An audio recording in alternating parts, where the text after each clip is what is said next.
What's up, Chili Pup? Walk with me and help me figure out what's going on here in this forest. Trying to figure out why they destroyed this forest. I don't think it's the pine beetle, because if it was the beetle, they would have to remove all these trees, not leave them here, or they'd have to burn them. That way the beetle wouldn't have time to get from one of these trees to another tree. So I don't think it's the pine beetle, and I don't think it's a fire break because it's just not cut right.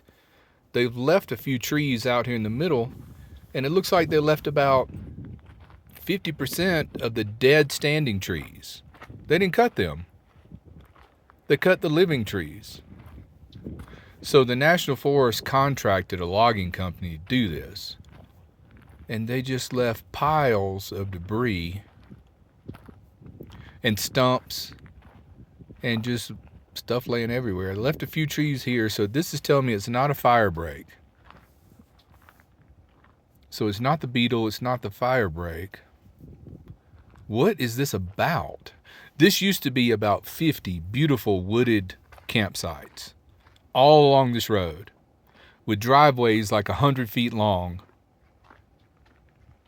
And now it's this. Just a mess. So the logs that are laying on the ground, you can come and cut those up and take them as firewood. All you gotta do is go into town, buy a permit, then you can come cut up and take all that you want. Man, there's used to be so many campsites here. Here's what's left over of a driveway right here. You would pull in and go straight back, and some of the driveways were like 100 feet long. And then you would have a nice little fire ring there and a mix of sun and shade because there were so many trees here. And this is where you would drive in before. And as you go down this road, just off to the left was driveway after driveway. Here's another. You could still camp in this spot if you didn't mind parking out in the blazing sun. Got a couple little trees back there. But last year when I was up here, there was no sign of pine beetles. I didn't see any evidence of pine beetles. But just piles of debris. That's what they left. They took all the good logs that they wanted, and then they left over what they didn't want.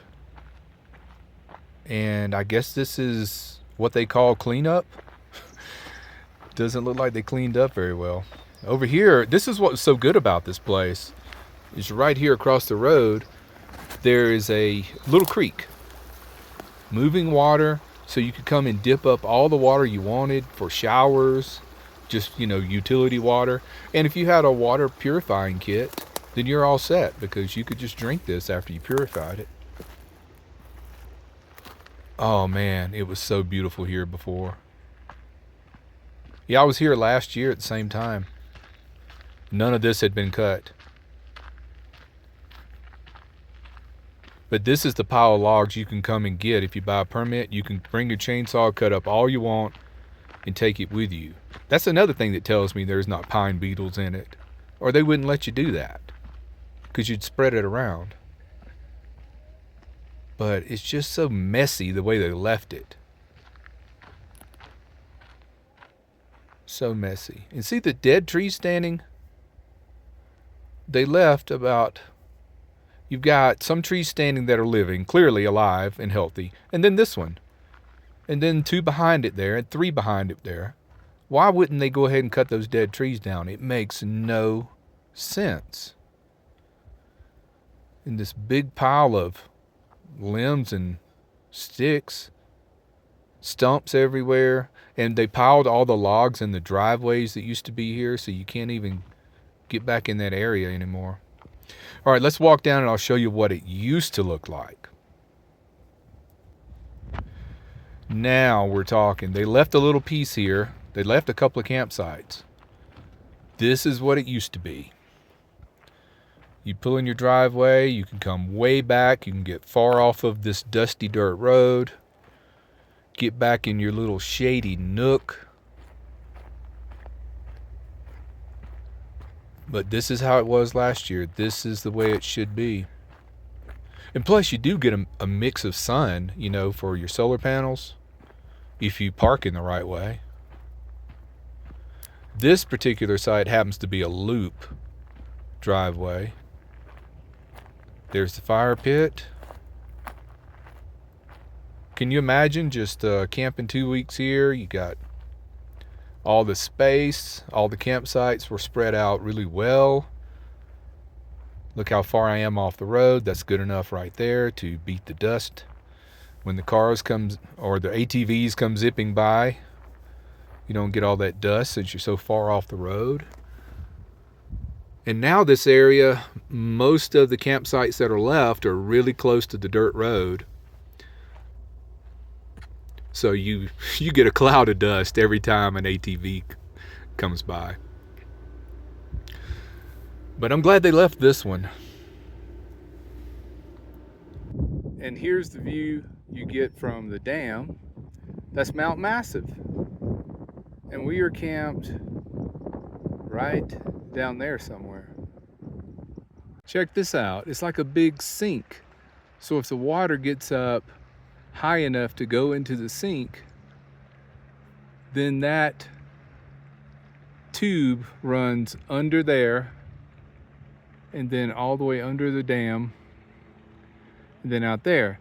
But there's also got to be another tunnel or water would not be coming down the creek that we're camped on. So I'm trying to figure out where that water comes in from. But look at this place. There's people out there on paddle boards.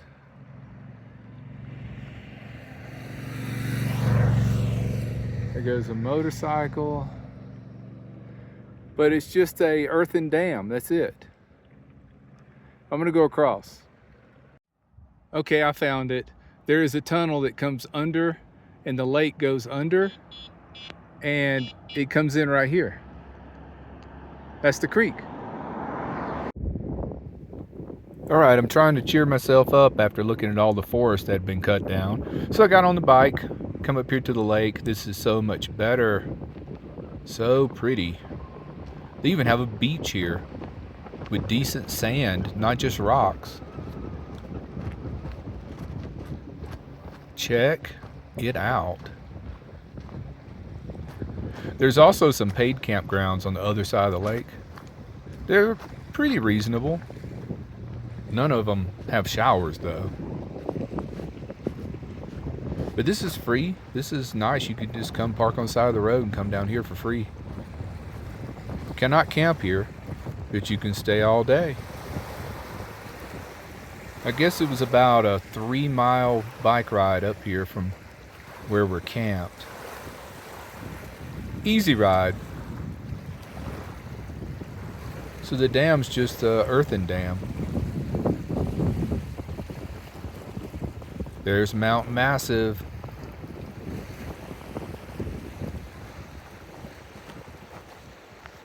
All right, let's move on. I made it back to camp. This will be a good way to end the video. We'll watch this horse mosey on by. That looks like a fun stroll. All right, my friends, thanks for watching. Take care, be well, and smash the bell.